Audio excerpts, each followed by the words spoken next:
Ya, apa yang saya tulis eh, bukan cukup serius ya, Hmm, sangat serius. hmm, Dari hasil saya membaca situasi, bertemu dengan berbagai kalangan, mendapat informasi, memvalidasi informasi-informasi itu, saya kemudian memutuskan untuk eh, akhirnya terpaksa dalam tanda kutip menulis lagi semacam pandangan yang terbuka kepada publik. hmm, Ini bukan kali pertama saya pernah menulis surat terbuka kepada Presiden hmm, untuk hal-hal yang menurut saya esensial dan krusial. hmm, Niatnya adalah untuk, ya saya berterima kasih atas responnya. Silahkan ditanggapi secara tertulis, saya tunggu ya. hmm, Di hmm, mana letak kosongnya, di mana letak tidak tepatnya. Jadi hmm, mari kita berdiskusi secara objektif, hmm, logikanya dituntutkan hmm, sama-sama. hmm, hmm. Kalau dikatakan satu-satu kita bedah ya. Kalau dikatakan Presiden paham bahwa ini adalah wilayah kerja partai politik, tidak usah panjang-panjang. Kita ambil satu contoh saja. Dalam buka puasa Partai Amanat Nasional, ini saya tulis juga.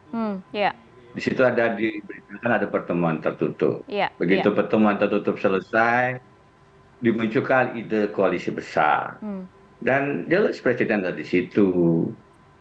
Eh, banyak eksplisit tidak eksplisit bahwa Presiden ikut terlibat hmm, mendorong koalisi besar itu. hmm. Informasi yang saya dapat, koalisi Indonesia Bersatu, Oke, itu juga Presiden terlibat.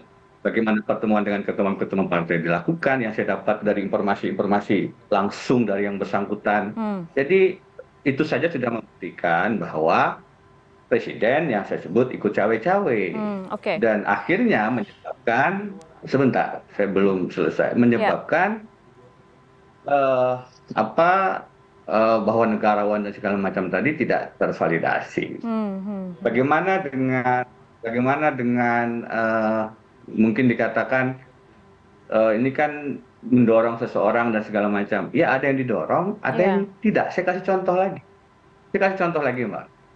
Di situ saya tulis soal, jadi strateginya tidak hanya dua, tapi saya nulis 10 ya. hmm, Kalau CNN tadi menyebutkan dua itu kurang 8 gitu. hmm, hmm, Yang kita angkat misalnya tentang bisa jadi membuat tiket Anies Baswedan hilang hmm, hmm. karena adanya PK Kepala Staf Presiden Muldoko yang sudah sejak lama dikatakan itu presiden tidak setuju, presiden tidak tahu dan Oke. seterusnya. Mbak ini persoalan serius. Presiden Muldoko itu langsung 1 2 menit Mbak. Kalau Hmm, hmm, dipotong hmm, saya hmm. agak kesulitan ini. Iya, iya, silakan. Kalau kemudian seorang kepala staf presiden itu dibiarkan mengambil langkah-langkah, mengambil alih partai, mencaplok partai, dan presiden mengatakan, ya saya tidak setuju, ya harus dihentikan. Karena Oke. itu merusak demokrasi kepartaian kita dan Hmm, hmm, juga berbahaya bagi hubungan Presiden Jokowi dengan Presiden ke-6 SBY. hmm, hmm, Bahwasanya beliau diam dan membiarkan, itu artinya memberikan persetujuan. hmm, Mestinya kan ada langkah-langkah yang tidak ditegur. hmm, Bahkan kalau kemudian tidak ditanggapi oleh Pak Muldoko bisa di-reshuffle. hmm. Bahwa itu tidak dilakukan, Oke. menunjukkan ada blessing, ada persetujuan dari Presiden terhadap tindakan untuk mencaplok partai. Hmm. Oke. Dan itu tentu membawa konsekuensi bisa hilangnya tiket Anies. Dan banyak lagi. Hmm, Kalau dengan Pak Mahfud saya rutin ketemu, tidak hanya sekali dua kali, tidak hmm, hanya hmm, Januari, berkali-kali. hmm, Kami mendiskusikan isu-isu dua hal, Mbak, biasanya. Dan itu yang sering saya jadikan indikator parameter untuk menentukan kemana saya memilih calon presiden misalnya. hmm, Yaitu kata konstitusi dan kata-kata korupsi. hmm, hmm. Maka saya sekarang yang dulunya, saya memilih Presiden Jokowi di 2014, Mbak, dengan parameter itu. Saya Iya, melihat, oh iya. ini kelihatannya taat konstitusi. Oh, tapi anti korupsinya gimana? Oh, bagus, ada harapan menguatkan KPK. Faktanya, ini yang sedang dilakukan Pak Jokowi. Di Hmm, panggung depan mengatakan menguatkan KPK, di panggung depan juga kemudian mengatakan undang-undang perubahan KPK itu inisiatif DPR. Tidak boleh, itu hmm, lempar batu sembunyi tangan. Undang-undang di Indonesia dibuat dengan persetujuan bersama Presiden dan DPR.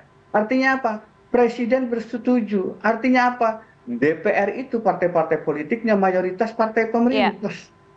Kepala pimpinan koalisi di parlementer itu Perdana Menteri. Kepala koalisi dalam sistem presidensial itu Presiden. Kata Presiden, buat undang-undang IKN, jadi. Kata Presiden, buat undang-undang Ciptaker, jadi. Perubahan undang-undang KPK adalah titik balik di mana KPK dari alat hukum menjadi alat politik. Dan karenanya pemberantasan korupsi yang dijanjikan Jokowi omong kosong. 77% itu kerja-kerja PR buzzer, Mbak. Dan kerja-kerja PR buzzer. Sekarang dalam sistem sekarang sangat mudah untuk membangun opini-opini dengan cara-cara yang secara profesional tapi diatur sehingga tidak juga relevan untuk mengatakan itulah ukuran yang sebenarnya.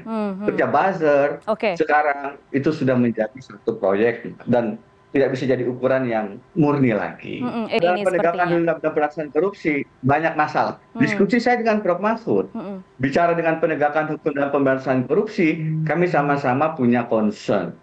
Bagaimana hukum, tentu saja kemudian diskusinya menjadi panjang ya. Tapi salah satu yang saya sampaikan adalah jangan sampai hukum menjadi instrumen strategi pemenangan Pilpres 2024. Saya tulis juga dalam tulisan saya itu bahwa ini ada kasus-kasus hukum menjadi bargaining politik untuk menentukan ke arah mana koalisi Pilpres dan kepada siapa dukungan capres diarahkan. Ini semua dilakukan secara saya juga agak kehabisan kata-kata mengomentari Mas Faldo ya, karena satu sisi saya mengerti posisi beliau sebagai bagian dari istana yang tidak bisa keluar lah. Tapi sisi lain saya pernah dalam posisi itu juga mengerti bagaimana dilematisnya. Nah jadi kalau kemudian dikatakan orkestrasi yang dipimpin Presiden, justru di situ masalahnya. Pemberantasan korupsi sebelum ada perubahan undang-undang KPK, itu adalah KPK yang independen. KPK yang kemudian menjadi alat hukum untuk memberantas korupsi. Setelah perubahan undang-undang KPK yang terjadi adalah KPK sebagai alat politik. Karena berada di bawah Presiden, tidak lagi independen. Seandainya kemudian undang-undang KPK yang melemahkan institusi KPK itu diisi oleh orang-orang yang berintegritas, masih ada harapan untuk bernafas. Presiden membiarkan teman-teman yang sudah berkorban mata seperti novel ditewekakan. Prof. Denny. Presiden membiarkan orang-orang sebagaimana Firly dan kawan-kawan yang bermasalah secara etika karena sudah pernah diperiksa melanggar etika berat, disurati oleh pimpinan KPK bahwa ini ada masalah, dijadikan ketua KPK. Jadi jangan katakan KPK itu dikuatkan, KPK dibunuh.